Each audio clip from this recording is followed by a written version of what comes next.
So how easy is it for K-1 applicants to bring their children? Opinions on Omar and Avery, and is Agent C hot? All those questions and more answered on today's show. In the States or abroad, no one's safe from the talkers of fraud. In the States or abroad, no one's safe from the talkers of fraud.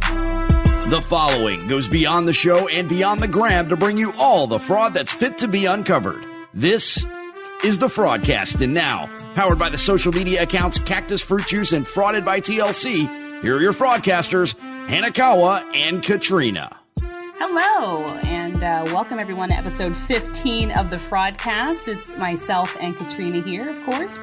And live in studio. Live in studio, we have our resident visa expert, Agent C, here with us today to help us answer some more questions that you all have submitted to us. But first, we're going to go and start off with this most recent episode and the what we watched versus what we know. Right. So, go ahead. So I think a good one to start off with is, I think, one of the most memorable scenes from this episode, and that was between Natalie and Mike. Right. And I think we end off on him basically summoning Bo to breakfast. And telling the producers that he doesn't know what his relationship status currently is. But you recently posted something on your Instagram that says otherwise. Yes. So we had like an alien sighting. It was Mike sighting and a Natalie sighting and then a Mike and Natalie sighting. And it all came together during the day. At first it was Mike, like when at the first post of him with flowers. At the airport with the flowers and the camera. Don't forget the flowers. At first I was like, he's just probably picking up his grandma with the cameras. I didn't see the cameras at first because I'm blind. But I'm blind. So of course, I mean, if we just saw them at the airport on a post recently, at the time they recorded, he probably didn't know, but now we know that it's not over. Right, because so we saw him picking somebody up, and then somebody spotted them at Pike Place Market in Seattle. Mm-hmm. They were together. And then there was another sighting of Natalie at SeaTac Airport. Oh, wait. Just her alone? Just her alone with all of her bags. So they could be setting us up for like she arrives, where's my man? You know that trope that Matt Sharp likes? That's really interesting. Like, if you think about it in order, she was there with her bags. Do you think the sighting spooked them and so they just had her go sit with her bags at the airport? I just think that maybe the order they came to us. True, that could be something else. Which, I'm sorry, if I saw him at the airport, I'd probably go full stalker mode. Well, the person who got his had to go catch their own flight, so they couldn't stick around. Yes, you could. But then we got the other ones. So we had like 3 separate photographers. Yes. That was amazing. Yeah. Yeah, that'd be interesting because, I mean, it seems like the filming is active now, so I don't know what 90-day spinoff we're going to get tossed at us next, but, I mean, we know it's coming. So she's here, and they're filming. She's here. So, I mean, who knows what's happening with their statuses, but he got her here. Right. Well, and on social media, too, we've seen them argue, basically, about her being a Ferrari or not. And so... Right. Maybe he's finally got his import in. God. Anyways, moving on. We also had the scene with Angela and Michael, which I think was really, really awkward. Her showing off her Botox. I don't think his family understood what the hell she was talking about. They're like, you look younger, but what did she do? I don't think she defined that she had needles shoved in her face. That would have actually scared the family. I'm like, I don't like, think there's nothing wrong. There's nothing wrong clue with Botox, but I think they would have been like, you did what? what? And then whatever she had done on her chest clearly wasn't Botox, because Botox doesn't leave marks like that.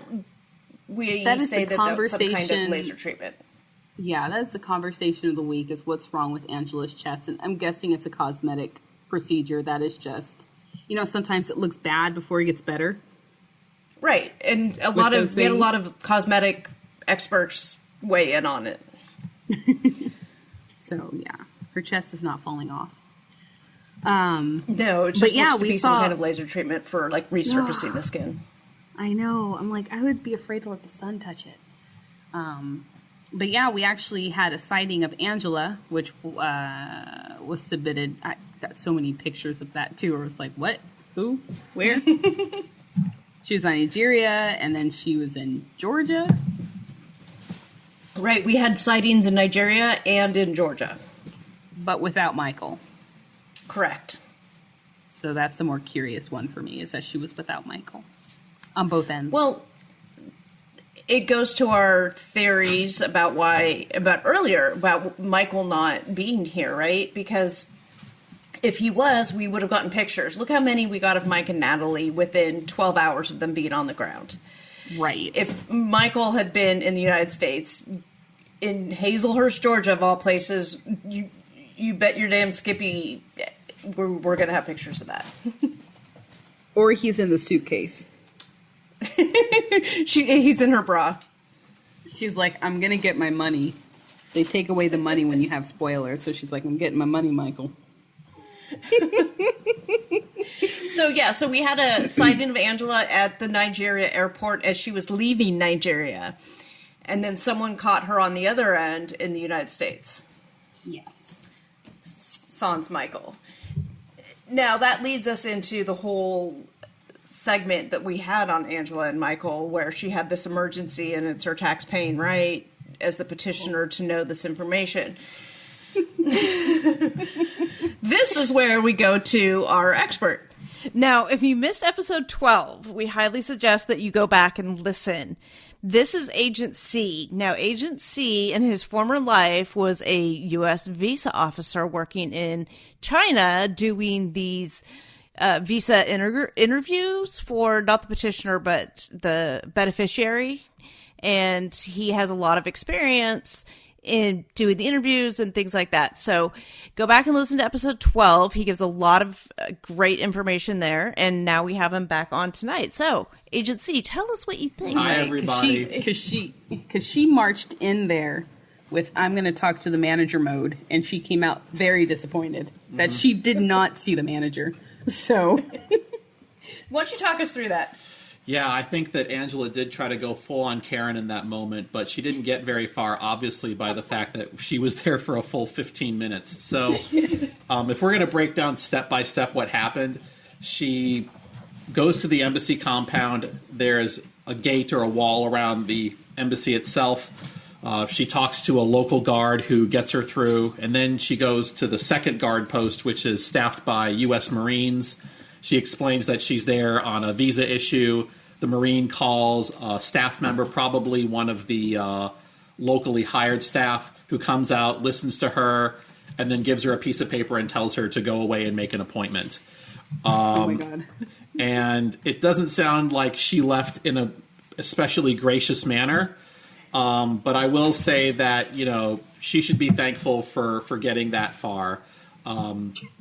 Michael of Michael and Natalie, his experience in Ukraine is a little bit atypical, at least from my experience, especially in countries like Nigeria. Everything has to be done with an appointment, unless it's like a legit emergency, like getting robbed with a machete in the middle of Brazil. What? That never happens. Never. Yeah, or something that's actually of a life-threatening nature. For the most part, you have to have an appointment to enter the embassy and go talk to somebody. If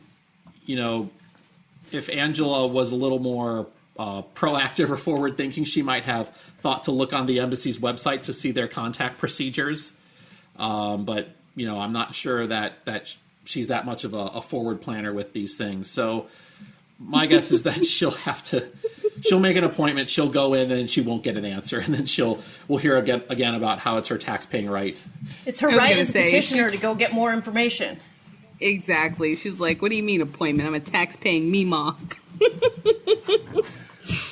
Yes. So yeah, I guess we're left wondering still what's going to happen to them, because I'm pretty sure they're gearing up to have her just marry Michael out there. It would be the best course of action for them if they're not going to get a K1 appeal because the petition's going to expire, and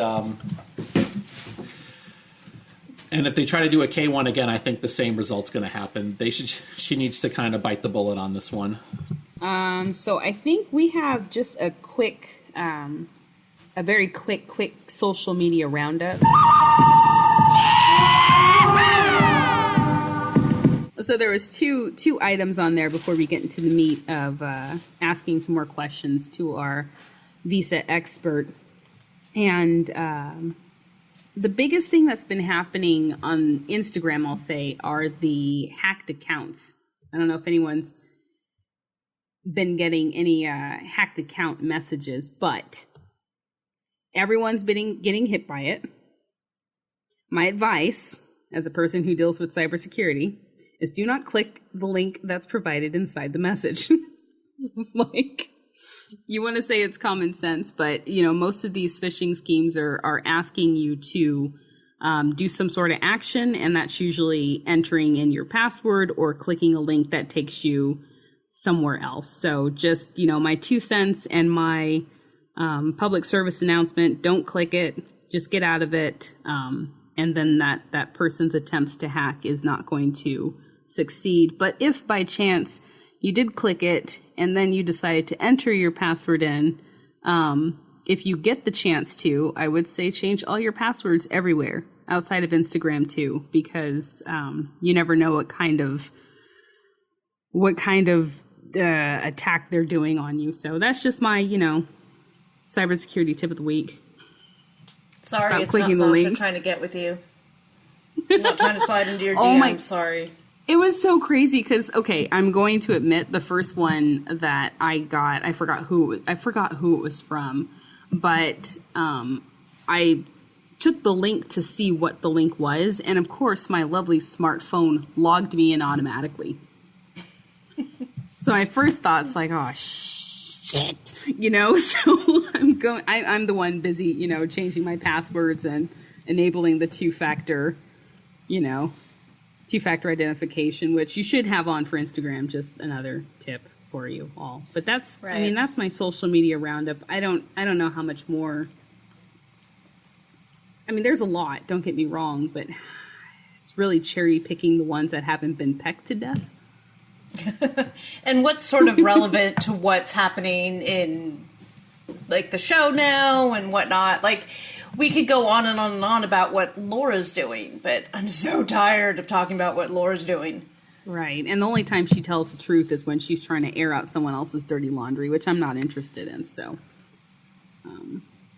yeah, right. I think if you're good with that, we can just move on to some questions because we have a good amount of them today. Yeah. Yeah, let's go. So we did start off with 3 questions, and I think we should hit those ones first. And the first one was, how easy is it for K-1 applicants to bring their children? That's a good question. It's pretty easy. There's a class of visa called a K2. It's called a derivative classification. That means that if you get a K1, you are entitled to have a K2 if you can demonstrate that the kid is yours. That's usually proven by a birth certificate. But provided you establish that relationship and the K1's approved, you'll get a K2 for your minor child. A child who's not a minor is SOL, I'm afraid. Because they're an adult. They have to get their own. That's right. There's a different process for that. That makes sense. But minor children don't have any problem. Gotcha.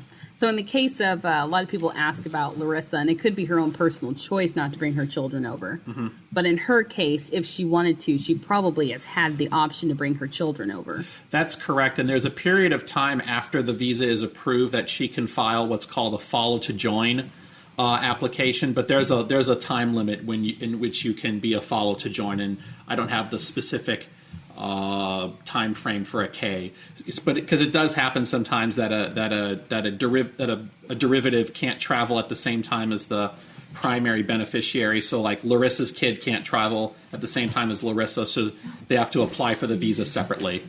Gotcha. Okay. So that was a very good and quick answer to that.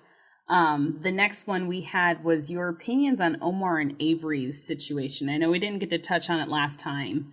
And I'm actually not completely up to date with the latest actions that have been happening with his visa application, but if you have any insider opinion on that. This is kind of a new area for these types of issuances because the current administration has put in place very serious restrictions for people from certain countries, including Syria.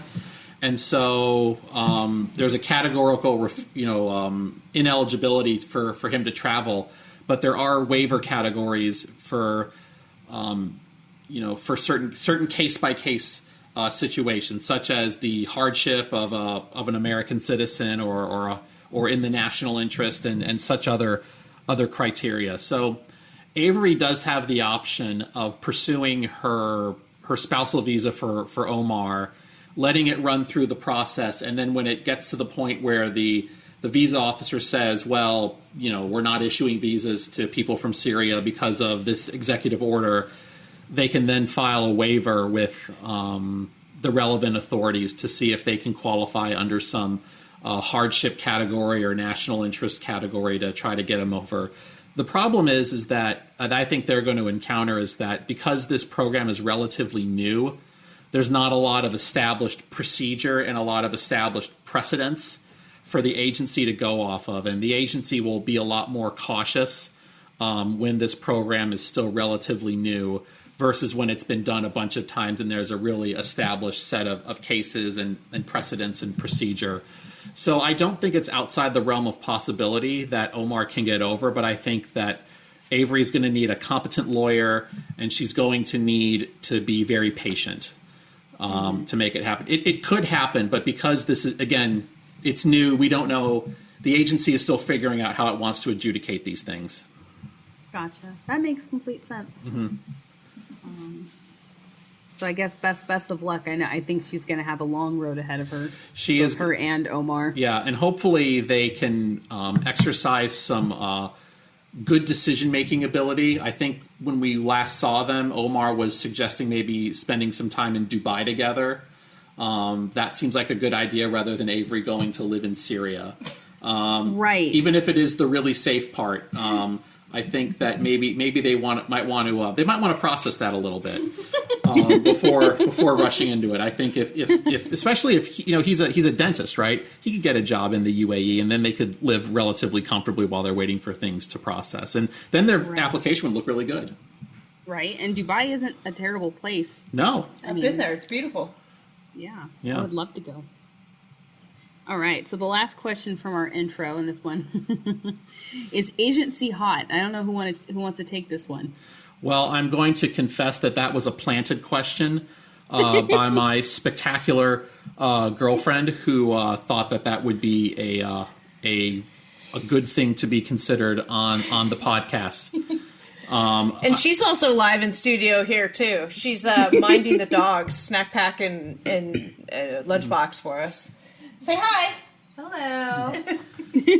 So I suppose I'll answer by saying that, one of the things I often heard growing up is that I had a face for radio.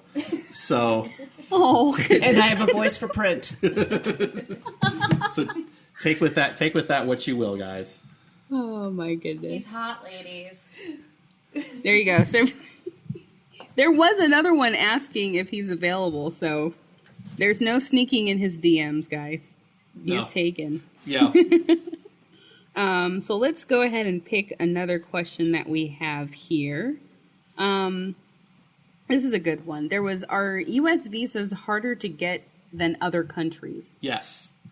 The U.S. is often considered to be the gold standard of visas by other countries because we have a particularly tough process, especially especially outside the developed world.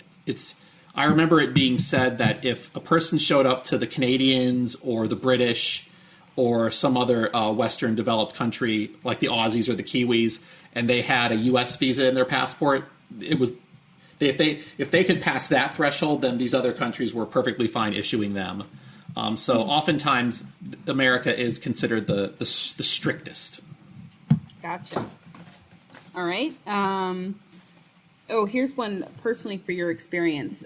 Did you approve more visas than you denied? Yes. Particularly in immigrant visas, it's not common that you'll deny a bunch of them. You'll typically approve most of them.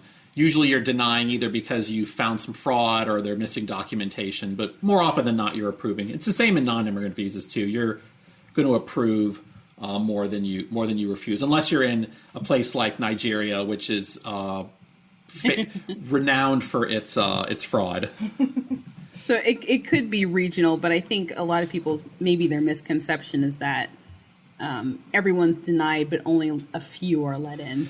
Yeah, that's definitely not true. I think depending on it's very much country dependent, but by and large, the refusal rates are less than the acceptance rates or the approval rates. All right. I've got some questions. Yes, go ahead. Okay, so this person's asking if there's any way the foreigner spouse person can sponsor themselves, because if the U.S. citizen significant other doesn't have like the requirements, proof of funds, but the foreigner does, can that? Self-sponsor for financial stuff. That's tricky. I'd have to go back and research the rules. Would they have to transfer their assets or whatever to the person? Well, they'd have to be available in some way. That's a tricky question. I feel like I've dealt with that before, but I don't have the rules fresh off the top of my head. So let's make a note, and we'll bring that back next time. I'll get you guys an answer. That's a good example if, like, say Annie was a billionaire. So that would be a good example of, say, Annie was a billionaire in the Dominican Republic and she was coming over here. It's possible there's a self-sponsoring provision, but I would imagine if there was, the requirements would be very high. But let's table that so I can go double check the rules. I got a couple repeat question of can you do the officers watch 90 Days, and can they use information from the show if they wanted to? So when I was doing this, 90 Day, well, it certainly wasn't in the country that I was in. We didn't have access to it. I don't know how many visa officers watch 90 Day now. My guess is because they're overseas, probably not many of them. It might be that their friends do or that their family does. But stuff from the show really isn't permitted to be used in the interview. And typically what we would do, so for example, if a celebrity came to your window and you knew the celebrity, you were supposed to hand it off to somebody who didn't know them so that they could get as impartial an evaluation as possible and not be clouded by outside factors like you saw them on TV. Additionally, you're not allowed to bring in video, for example. They couldn't have the crew come up and say that they're filming or any of that stuff. It's supposed to be really what's in the file when it's on your desk and the person in front of you. And you're supposed to really treat them as if they're somebody you don't know, and if you do know them, you hand them off to somebody else who doesn't know them. So I don't think the show is allowed to enter in, and even if they had like tapes of the past seasons, they couldn't look at the visa officers wouldn't look at them because there's no one watches video. Well, that goes into one of the other questions that we had. I don't think we answered, but what kind of paperwork do they bring with them? It depends. It depends on especially in high volume countries, there's a community that watches what the Post is doing. This is before they moved the consulate compound where I was, but we used to be on like the 5th floor of a commercial building, mm-hmm. and the floor underneath was a bunch of visa touts and attorneys' offices. Kind of like the attorney that Michael had in Nigeria. And so they would interview people who came out from their interviews and ask them what they were, what did they make you show? What was it like? So they can kind of keep tabs on how interviews are going. Typically, people will bring a lot of stuff. They'll bring pictures. They'll bring correspondence. They'll bring bank records, phone records. text records, anything that they think might demonstrate that theirs is a bona fide relationship. Some officers use it, some don't. As I spent more time, I came to not rely on that stuff because I didn't find it especially useful. But people tend to over prepare, and it's correct to over prepare. You don't want to be under prepared. Right. All right, I had another question in here too. A lot of people asking for like legal advice for their specific story. Well, there's an email account for that we can plug later. Yes, we will. So this person was saying that she's in the process of, I can't find it now. Yeah, okay, here it is. Okay, in the middle of adjustment of status L1 to IR1 for my Indian husband of 3 years. We received our interview date and notice of the interview cancellation on the same day. Why? Specifically, what warrants a cancellation? That's a USCIS issue, and it's hard to know without seeing the particular paperwork. But your concerned listener can email askthevisaofficer@gmail.com to see if any assistance can be provided. That's a very, very particular question, and I think you have to look at you have to look into the case itself to know what they might have been thinking. Well, that's good. As he said, ask the visa officer at gmail.com. He can then answer the questions that need a little bit more research, or you need to look into it, or need a little bit more information that you can't answer over a podcast. That's available, and he's happy to answer that. Or in one of your threads on Reddit. Mm-hmm. If I've posted an AMA for that week. I haven't done it for this week yet because not a lot happened. It's really just Angela and Michael, and my my assessment of them hasn't changed. And Angela still won't listen to you. She still won't. I'm here, Angela. I'm here to help. Do you have other questions? There are questions here, but a lot of them are questions for after the person has been approved, interview is approved, they're over here now. People are asking why there's a variation in how long it takes them to work.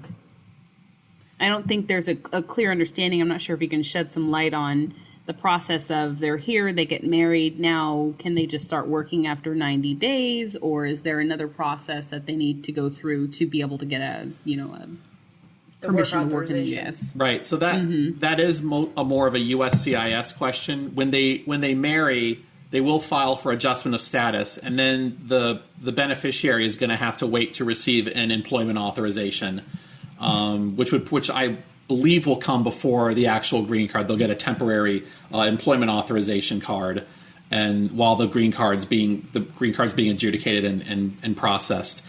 Why might it take longer? Different offices have different workloads, and even within the same office, different officers process at different speeds. There are quick officers and there's slow officers. Some move through their casework really quickly. Others take more time. Others may just have a backlog of really tricky stuff that they're bogged down in. Others may not. Someone may be on vacation. Someone may never take vacation. It's all the human variability that you would see in any kind of corporate office. Same thing happens in government. I think it's frustrating though, and that's why you'll see like these wild ranges on. It could be 4 to 2,000 weeks for your thing to be processed. And it's just because there's so much variance in how long it could take somebody to get to you that they build in that time. I get that it frustrates people though. That reminds me of another question that we get. Is why can't someone come into the United States on a visitor's visa and then just get married and be done? Like, I understand why, but we get that. That is a question. So. Okay, so when you enter the United States on a visitor's visa, you're given visitor status, right? If you're from Western Europe, for example, you're given 90 days to be here. You're given 3 months. If you come in on a tourist visa, you're given 6 months. But within that status that you're entering, you're not just entered carte blanche. You're entered on a very particular type of status. So if you enter the U.S. as a tourist, you're only permitted to do a certain number of things to be in compliance with the law. And if you decide to go off of that to doing something else, then you have to ask the government to adjust the status that you've been admitted as in order to allow you to do those different types of activities. So, I mean, I suppose you could. There are cases where people have come over on a tourist visa and then gotten married, and then adjusted. Do they apply for adjustment of status, or do they have to apply for a K1 or K2? No, they just go. They don't need the visa anymore. They're going directly to USCIS and applying for adjustment of status. It's not really how it's supposed to work, but I think that countries with low overstay rates, like in Western Europe, they sometimes can get away with that. Some people have said that that's visa fraud. That's a good question for a competent visa attorney. Of which I am not. I did have one question that stuck out to me, and that was, does a woman being pregnant with a foreigner's baby help their chances of getting a visa? So, whether it's the petitioner or the beneficiary. So, I'll tell you this.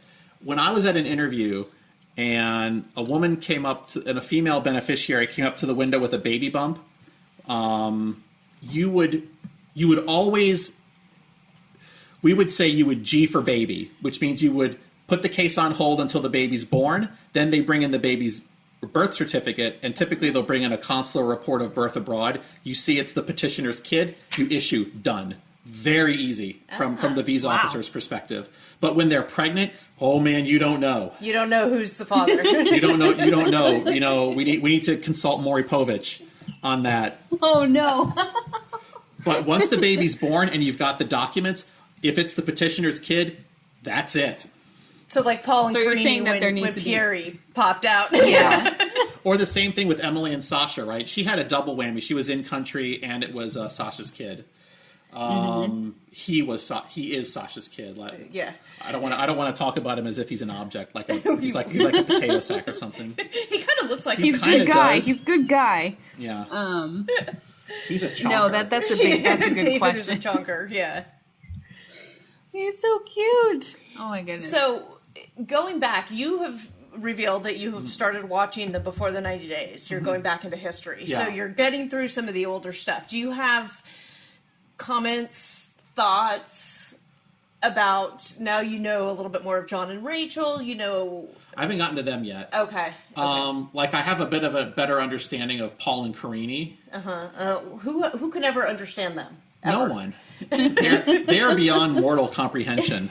I'm trying to think. Because you've got Darcy, and Jesse. People ask why Jesse he can come and go freely. Because he's a Dutch citizen, and the Netherlands is part of the visa waiver program, so he can just come and go.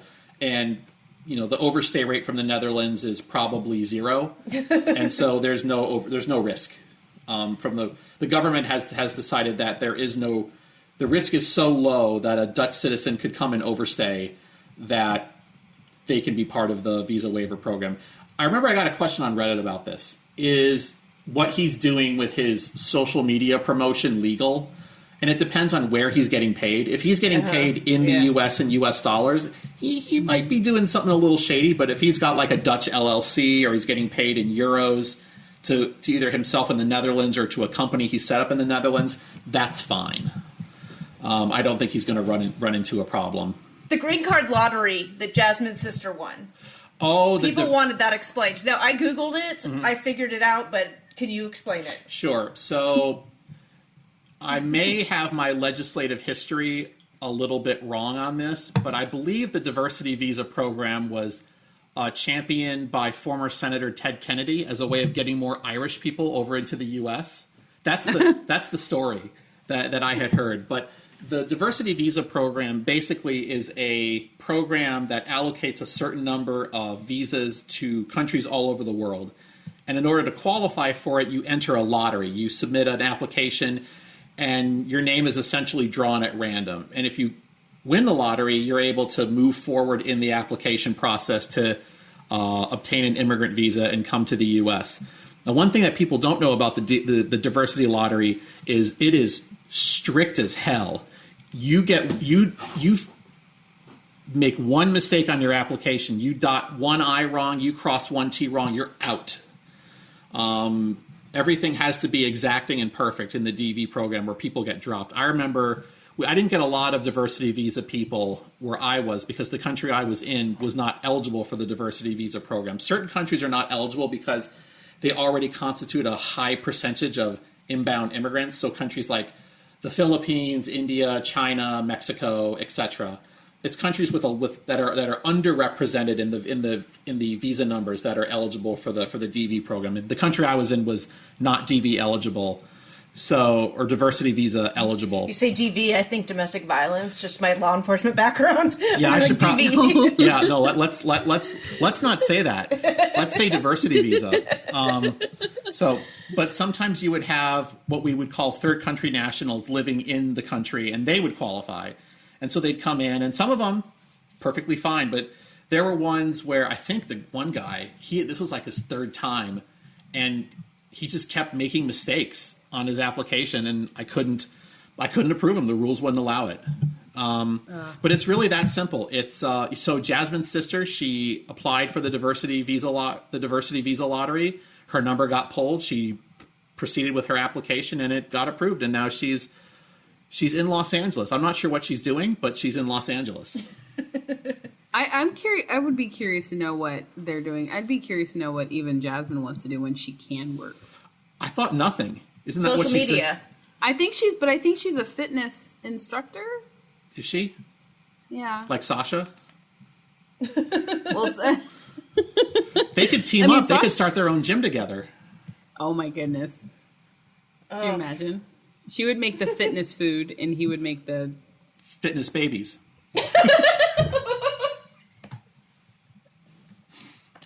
Oh my God. Oh boy. I don't. Oh, that's amazing. I don't know if I have any other questions. No, I think I'm good. The last one that I think we kind of touched on this one was kind of how Danielle got Muhammad out here. Yeah, I haven't watched that season yet, so I can't speculate.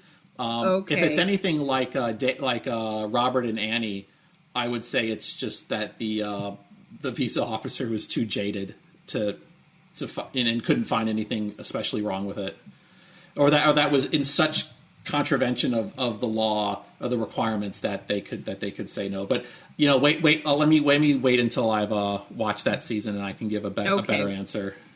We'll put that one in the freezer. Yeah, we'll come back. Well, you're going to be back. Yeah. So. Awesome. All right. Well, thank you for answering those questions. Anytime. Awesome. And again, and I will one last plug. If anyone does have questions about the visa process or questions on anything that we didn't cover today, they're free to reach out at askthevisaofficer@gmail.com. All one word, no spaces or underscores. And we'll have that linked in the show notes. Can I ask one question? Yes. Yes. So I heard on Reddit that Max of Max and Cece tried to promote his Instagram in tonight's episode, and he told them, and he said, "Don't cut it," and they did, and he was posting his immense sorrow on Instagram as a result. He was so I did see that, so jaded. Yeah. That I think his dad picked him up and promoted him, and a whole bunch of other 90-day sites have helped promote him. But I can imagine TLC going, "You're a minor. We're not plugging your social media here." Oh, yeah. Yeah. Right? Like, yeah, I mean, he's popped into my Frauded Night Lives, and I'm like, this isn't necessarily for kids. I don't know. Like I said, this tall. These kids find their way into everything. Like I said, if he's any way gamer, like Instagram is probably the least toxic community that he exists in. So that's kind of, Yeah. Baby Stepfrauded had her first experience being scammed in an online game. Oh, and she was very terrible. devastated by it. Oh my goodness. It's more But we of those taught her, we welcome said, okay, well, now that you know it, you just take your time and talk to them, make them think that you're going to buy. And then all the time that person spends talking to you means it's less time that they're going to spend scamming somebody else, so she can be helping other people by keeping them busy. Right. And that made her very happy. Yeah, I'll lend a very quick experience that I've heard other people in a game I play, which is very, nobody knows this game, but it's basically ships in space, and you can trade things. And so the scam is usually, you give me this much and I'll double it in a week and give it back to you. Well, you can imagine what happens, right? Mm-hmm. They just take off. It never gets back to them. And then that's just pretty much your first lesson is welcome and be smarter next time. So, yeah. So I guess I do, I always say let's do a shout out to all the Patreon people that have actually joined and supported us on Patreon. I think we're up to 50. Yeah, 49. 49, which is still really good. So amazing. I am very grateful, and I know you are too. So shout out to them. Yes. And I think that's all the shout outs we have for today. And if you're interested in our Patreon, we are recapping and reviewing. So it's a little bit different than this show, and we do have some of the fraud that we've found, but to the extent that we have it, but we're recapping and reviewing. Right now we're doing Married at First Sight, Love After Lockup, and Hot and Heavy on TLC. Yeah. So if you're interested in hearing us recap it with our sort of cynical twist on it, then come on and join us over there. Perfect. All right. So where can they find all of everything on the social media? Well, I am Frauded by TLC. You can find me on Instagram, Frauded by TLC. You can find me on Twitter at Frauded by TLC. You can find us on Facebook. The podcast is The Fraudcasters. That's our group. And if you are on the Patreon, you get a link to the Discord server, for the private Discord server. Yes, I found out a handy-dandy way to automate that today, so I am a very happy camper. Woohoo! If you haven't gotten that link, reach out to her. She'll fix that for you. Yes, please do. We do currently have a website. It's called talkersoffraud.com. TheFraudcast.com will be up and running at some point in 2020. Hanakawa and her other half, her hetero-life mate, are working on that and doing some graphics redesign. We're going to redesign merch. It's going to be a whole new look, and I'm very excited about it. I think I'm having a little bit of an emotional attachment with my current logo, but I'll work on it. I'll process that. So this I'll is reach the out lovely to part of Matt and Jake and see if they can help me process that. Matt and Jake of 90 Day Gays.